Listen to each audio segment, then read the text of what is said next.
성경 말씀 보겠습니다. 고린도후서 1장 3절에서 11절까지 말씀입니다. 신약성경 286쪽입니다.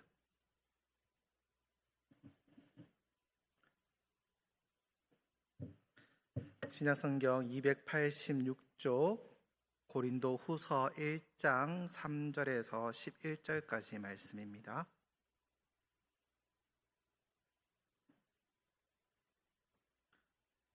고린도후서 1장 3절에서 11절까지 한 절씩 교독하며 읽도록 하겠습니다.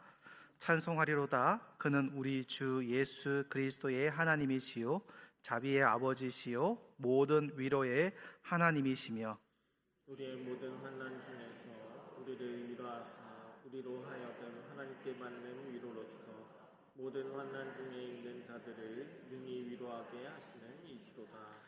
그리스도의 고난이 우리에게 넘친 것 같이 우리가 받는 위로도 그리스도로 말미암아 넘치는도다. 우리가 환난 당하는 것도 우리가 위로를 받는 것도 너희가 위로를 받게 하려는 것이 우리가 받는 것 같은 고난을 너희를 위한 우리의 소망이 견고함은 너희가 고난에 참여하는 자가 된 것 같이 위로에도 그러할 줄 알미라. 형제들아, 우리가 아시아에서 당한 환난을 너희가 모르기를 원하지 아니하노니 힘에 겹도록 심한 고난을 당하여 살 소망까지 끊어지고 우리는 우리 자신이 사형 선고받은 줄 알았으니 이는 우리로 자기를 의지하지 말고 오직 죽은 자를 다시 살리시는 하나님만 의지하게 하심이라. 그가 이같이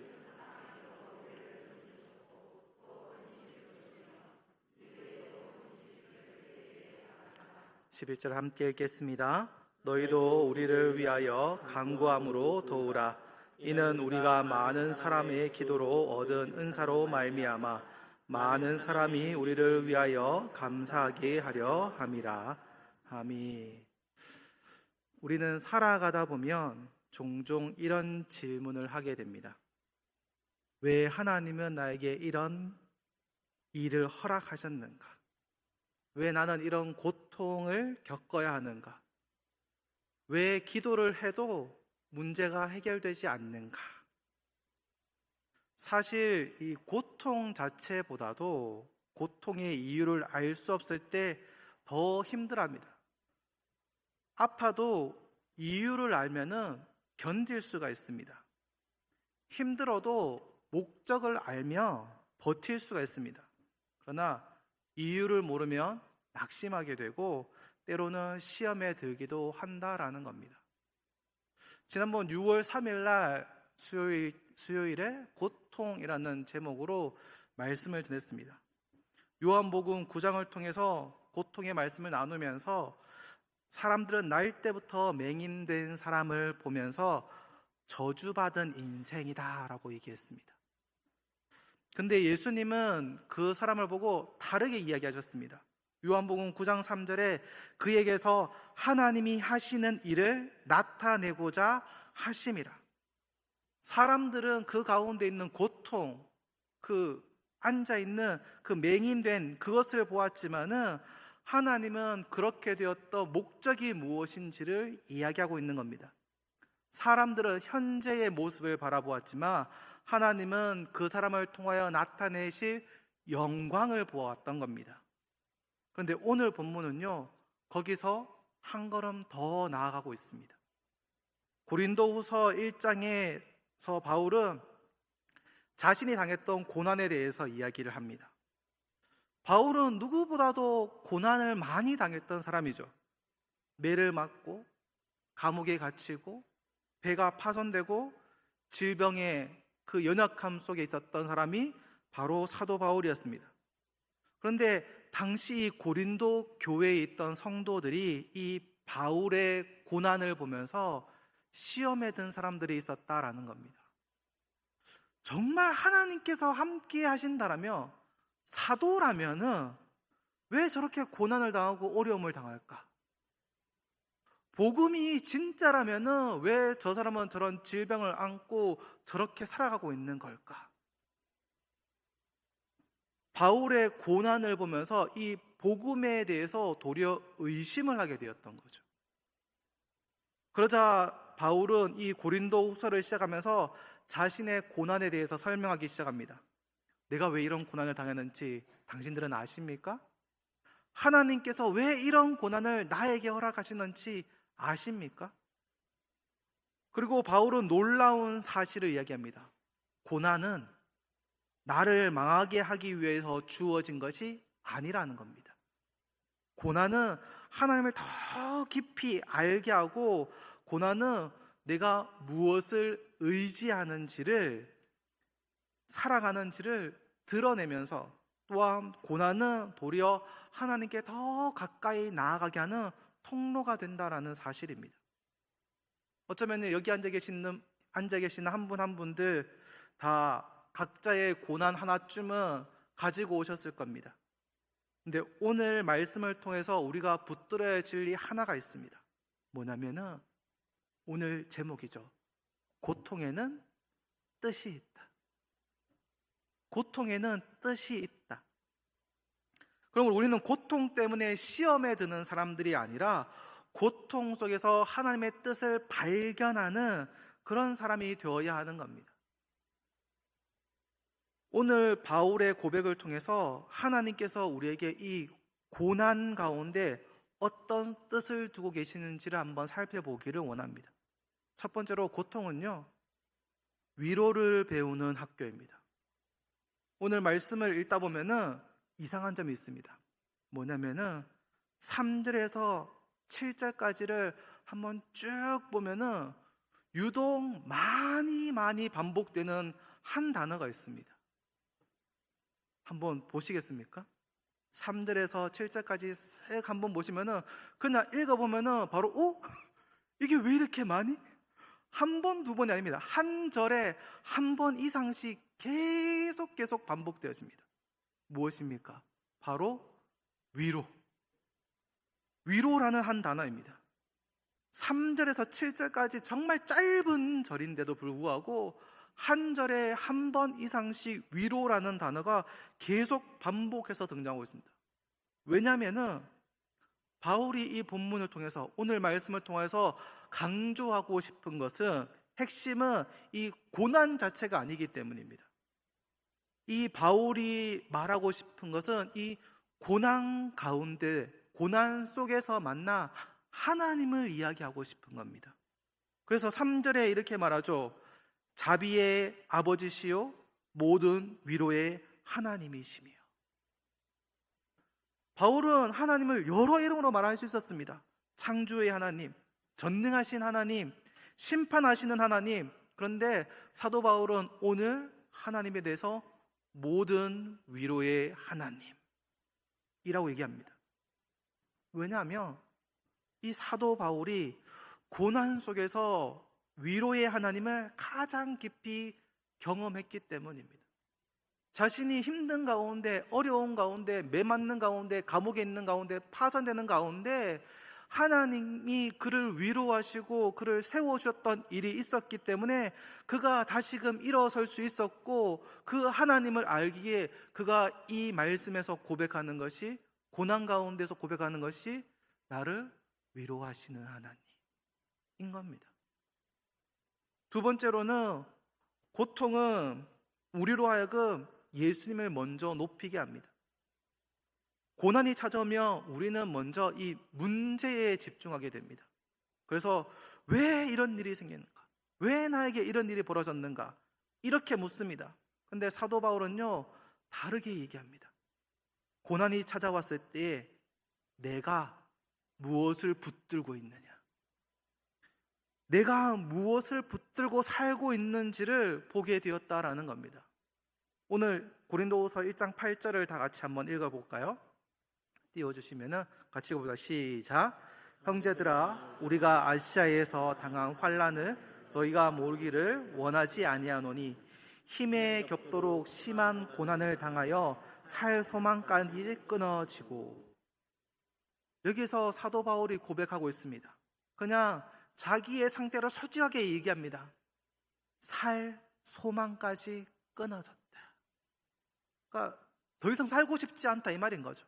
그러니까 단순히 기대할 것이 없는, 단순히 힘든 게 아니라 정말 이제 모든 소망이 끊어져가지고 이제 아무런 희망도 없고 그냥 모든 것이 끝났구나, 이제 아무것도 안 되구나, 그 상황까지, 가장 밑바닥까지 내려갔다라는 겁니다. 그런데요, 1장 9절에 또다시 이렇게 고백합니다. 같이 읽어볼까요? 고린도후서 1장 9절 시작.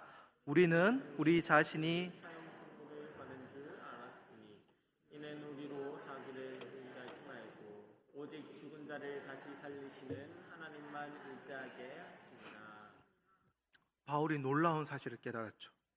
고난은 단순히 바깥에, 내 밖에 있는 문제를 보여주는 것이 아니라 내 안에 내가 누구를 의지하고 있는지, 내가 누구를 붙들고 있는지를 드러낸다라는 겁니다. 이는 우리로 자기를 의지하지 말고, 나 자신을 의지하지 말고 오직 죽은 자를 다시 살리시는 하나님만 의지하게 하는 것이다. 내가 고난 가운데 정말 하나님을 의지하고 있는지, 내가 평소에 무엇을 의지하고 있는지는 잘 모릅니다. 그런데요, 어려움이 오며 어려움이 찾아오며 진짜 의지했던 것이 무엇인지 알 수 있는 겁니다. 내가 혹시 건강을 믿고 살았는지, 아니면 돈을 믿고 살았는지, 아니면 사람을 의지하고 살았는지, 아니면 정말 하나님을 의지하고 살았는지. 고난이 믿음을 만들어내기보다는 나의 믿음의 현 주소를 알려주고 있는 겁니다. 고난 때문에 믿음이 생긴 게 아니라 고난 가운데 내 믿음이 어느 만큼인지를 여실하게 보여주는 거죠. 평소에는 집이 튼튼해 보입니다. 괜찮아 보입니다. 그런데요, 태풍이 불면은 어디가 약한지, 어디가 비가 새는지, 어디가 흔들리는지, 어디를 보강해야 되는지 그때서야 알게 되는 겁니다. 마찬가지로 고난이 내 영혼의 태풍이 되는 겁니다. 그리고 태풍이 지나갈 때에 내가 진짜 무엇을 의지하고 살았는지를 정확하게 드러내 보여주는 것이죠. 사실 우리는 하나님을 믿으면서 하나님보다 더 믿는 것들이 많았습니다. 가끔 그럴 때 없으십니까? 통장에 있는 잔고가 점점 줄어들 때마다 불안합니다.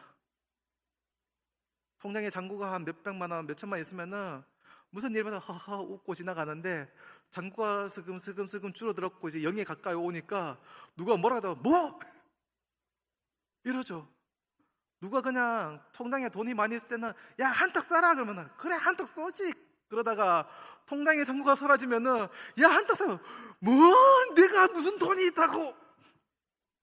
뭐요? 불안한 겁니다. 건강검진 결과가 나빠지면은 무너지는 사람들도 있습니다. 제가 월요일날 건강검진하러 병원에 갔습니다.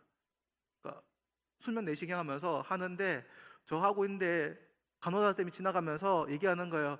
쌤 치우지 마세요. 한 명 더 있어요. 예. 그리고 좀 이따 선생님이 와가지고 간호사 쌤 다시 얘기합니다. 다음번 하고 좀 준비 좀 잘하라고. 왜냐면은 다음에 오시는 분이 지금 혹시 암인가 걱정돼서 검사하러 고 되게 불안한 상태에 있으니까 잘 준비하고 불안하지 않도록 해달라고. 무엇입니까? 건강에 적신호가 떨어지니까 불안하고 걱정되고 염려되기 시작하는 겁니다. 발견된 것도 아니고 진행된 것도 아니고 혹시나 하는 그 걱정이 되어지니까 불안하고 무섭고 떨리는 것이 사람이라는 겁니다. 사람이 떠나가 버리며, 내가 의지하고 믿던 사람이 나를 떠나가 버리면은 그것도 불안하고 무섭고 떨립니다. 며칠 전에 진우가 저 건강검진하러 간다고 엄마가 아빠 태워주고 금방 올게 그러니까 진우가 눈물을 흘리것들 무서워 하고 그럽니다. 야, 형아 태워주러 갈 때는 너 안 울었으면서 왜 그러는데? 그러니까 그때는 아빠가 방에서 자고 있었잖아. 누구 한 명 있었잖아. 근데 아빠 태워주러 가면 집에 아무도 없잖아. 나 혼자 있는 거 무섭다라는 겁니다. 그러니까 사람이 떠나가 버리면 무서운 거죠.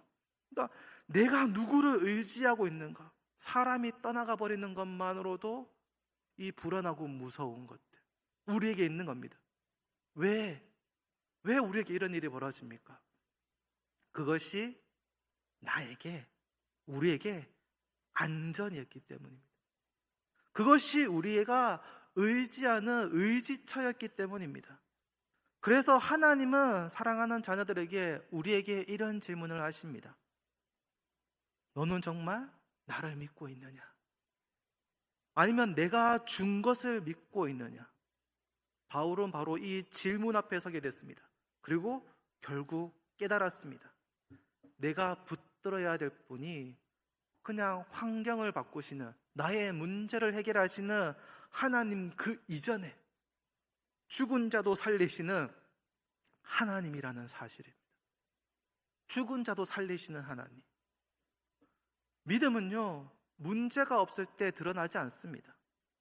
아무것도 붙들 게 없을 때에 드러납니다. 그래서 하나님은 때로는 우리의 손에 쥐고 있는 것들을 내려놓게 하십니다. 돈이 아니라 하나님을 붙들도록, 사람이 아니라 하나님을 바라보도록, 내 능력이 아니라 하나님의 능력을 의지하도록 그렇게 하시는 겁니다. 그러므로 우리는 지금 내가 겪고 있는 고난을 통해서 한번 나 자신에게 물어봐야 되는 겁니다. 나는 지금까지 무엇을 의지하고 살아왔는가? 내가 가장 두려워하는 것을 잃어버린다면 나는 여전히 하나님을 신뢰할 수 있는가? 내가 믿고 있던 것, 내가 의지하던 것을 하나님이 빼앗아가 버리고 나면 그럼에도 불구하고 내가 하나님을 온전히 신뢰할 수 있는가? 하나님 이거 왜 가져가시는데요? 라고 하지 않을 수 있는가? 바울은요, 이 고난 가운데, 이 어려운 가운데에 이 속에서 하나님을 의지하는 법을 배웠다라는 사실입니다. 아니, 더 정확하게 얘기하면은 하나님 외에는 의지할 것이 없다라는 사실을 배운 겁니다. 하나님만 의지할 수 있다라는 것. 이것이 바로 고난이 주는 두 번째 은혜인 겁니다. 고통은 우리를 넘어지게 하기 위해서 오는 것이 아니라 우리가 진정 누구를 의지하며 살고 있는지를 드러내기 위해서 우리에게 온다라는 겁니다. 세 번째로, 고통으로 복음을 판단하지 말라라는 겁니다. 이제 우리는 바울이 왜 자꾸 자신의 고통을 이야기하는지 이해할 수 있을 겁니다. 바울은 단순히 자신의 고난에 대한 이야기를 하는 것이 아닙니다. 고린도 교회 안에 퍼져 있는 이 잘못된 생각을 올바르게 바로 잡아주려고 이 얘기를 하고 있는 겁니다. 거짓 교사들이 바울을 보면서 이렇게 얘기했습니다. 하나님이 함께 하신다면 저렇게 살 수 없다. 복음이 진짜라면 저렇게 고난받을 수 없다. 하나님이 축복하신 사람이라면 형통해야 되는 것이 당연한 게 아니냐. 하나님의 사람이라면 성공해야 된다. 결국 그들은 바울의 고난을 보면서 복음까지 의심하게 된 겁니다. 그런데 가만히 생각해 보십시오. 이게 오늘날 또 여전히 반복되는 유혹이라는 사실입니다. 우리는 알게 모르게 이 고난을 기준으로 사람을 판단하곤 합니다. 형통하며 하나님께서 함께 하시는 사람이고, 어려워지며 하나님에서 멀어진 사람, 잘 되면 은혜, 안 되면 버림받은 것처럼 느껴집니다. 근데 성경은요, 그렇게 이해하고 있지 않습니다. 성경은 하나님의 사랑을 형통, 잘 되는 것에서 찾고 있지 않거든요. 도리어 하나님의 사랑은요, 사랑의 증거는 십자가에서 찾고 있습니다. 십자가. 생각해 보십시오. 예수님, 하나님 아버지의 사랑을 받으신 분입니다. 가장 사랑하는 내 아들이라고 말합니다. 독생자라고 말합니다. 그런데 동시에 누구보다도 큰 고난을 받으셨던 분이 예수님입니다. 배신당하셨습니다.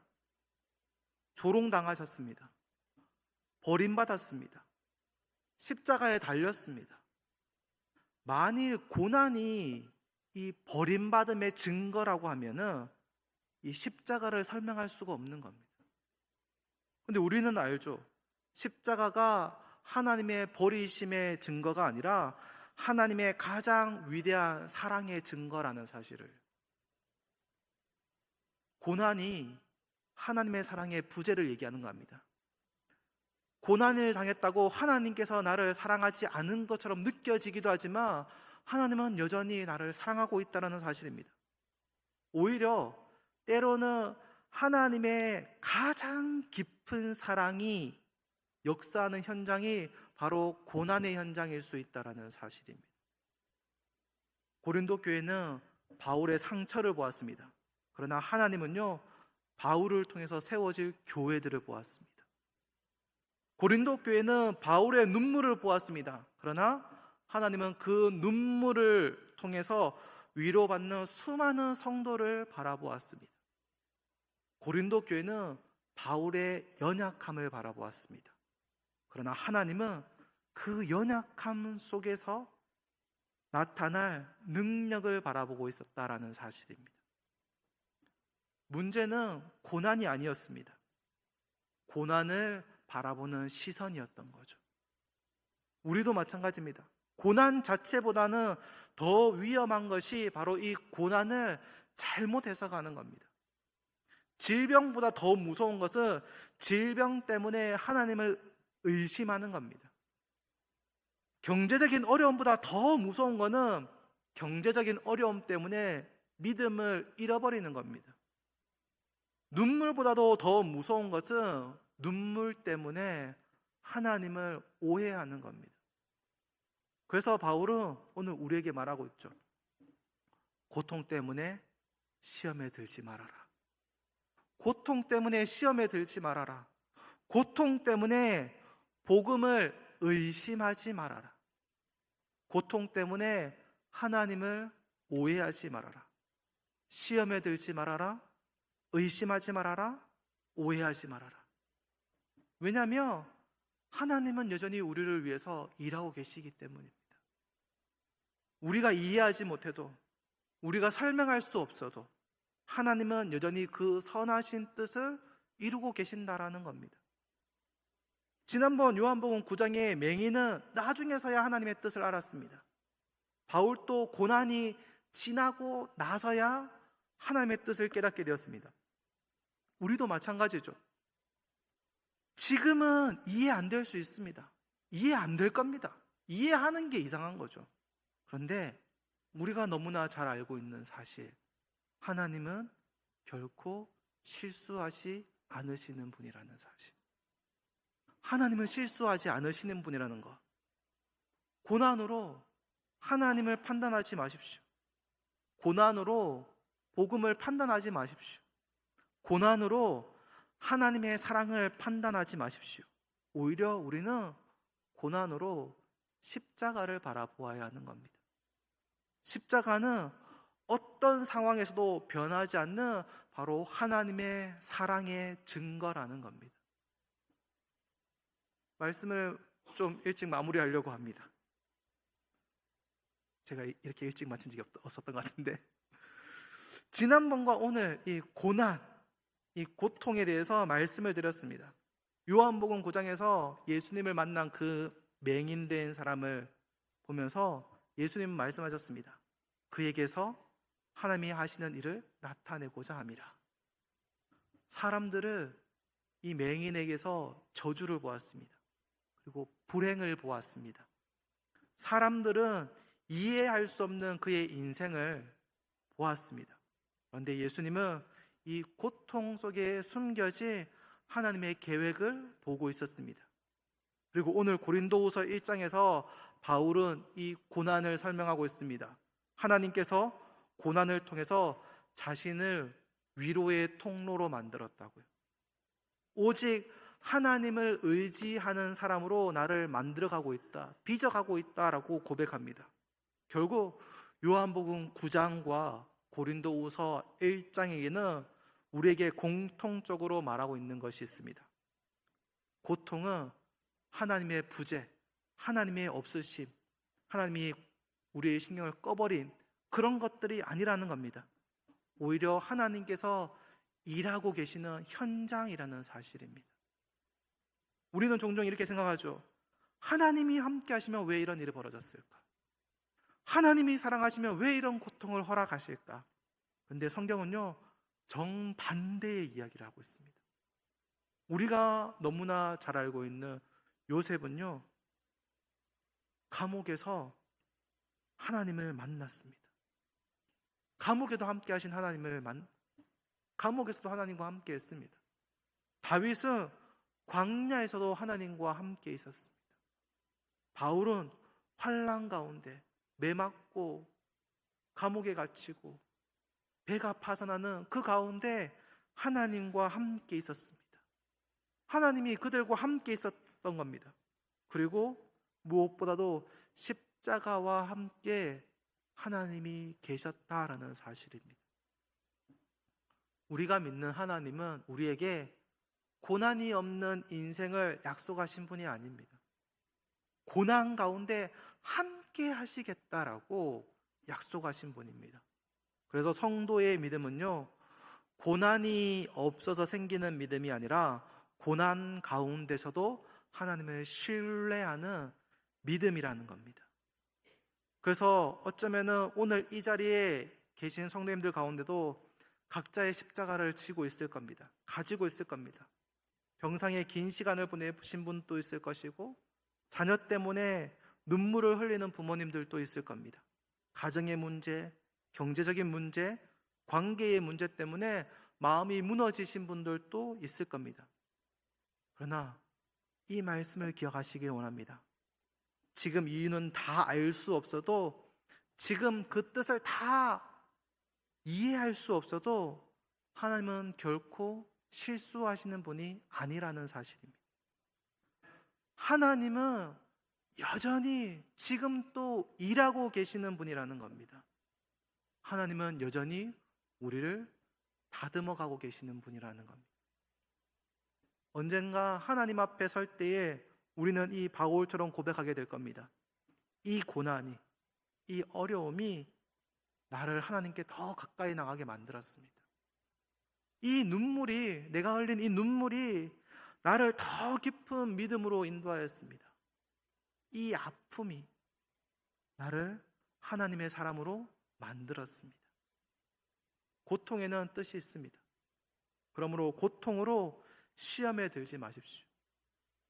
고통 때문에 하나님을 의심하지 마십시오. 고통 때문에 믿음을 포기하지 마십시오. 오히려 고통 속에서 여전히 선하게 일하시는 하나님을 바라보시기를 바랍니다. 그리고 오늘 또 모든 위로의 하나님, 죽은 자의 살리시는 하나님, 그 하나님을 신뢰하며 살아가는 저와 여러분이 되기를 주님의 이름으로 축원합니다. 기도하겠습니다. 하나님 아버지, 감사합니다. 우리의 삶 가운데, 어쩌면 고통 가운데, 신음하는 가운데 우리가 하나님, 나에게 왜 이런 일이 벌어졌습니까? 라고 하나님께 따지기도 하고, 하나님께 울부짖기도 하고, 하나님 앞에서 눈물 흘리기도 했습니다. 하지만 하나님, 오늘 사도 바울은 우리에게 얘기합니다.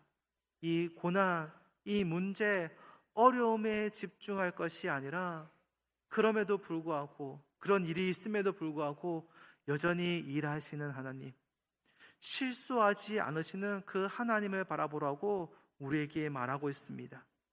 하나님, 우리가 이 고난으로 하나님께 더 가까이 가게 하여 주옵소서. 우리가 흘린 눈물로 더 깊은 믿음으로 나아가게 하여 주옵소서. 나에게 아픔이 있지만 도리어 그 아픔으로 더욱더 하나님의 사람으로 자라가게 하여 주옵소서. 예수님 이름으로 기도합니다. 아멘.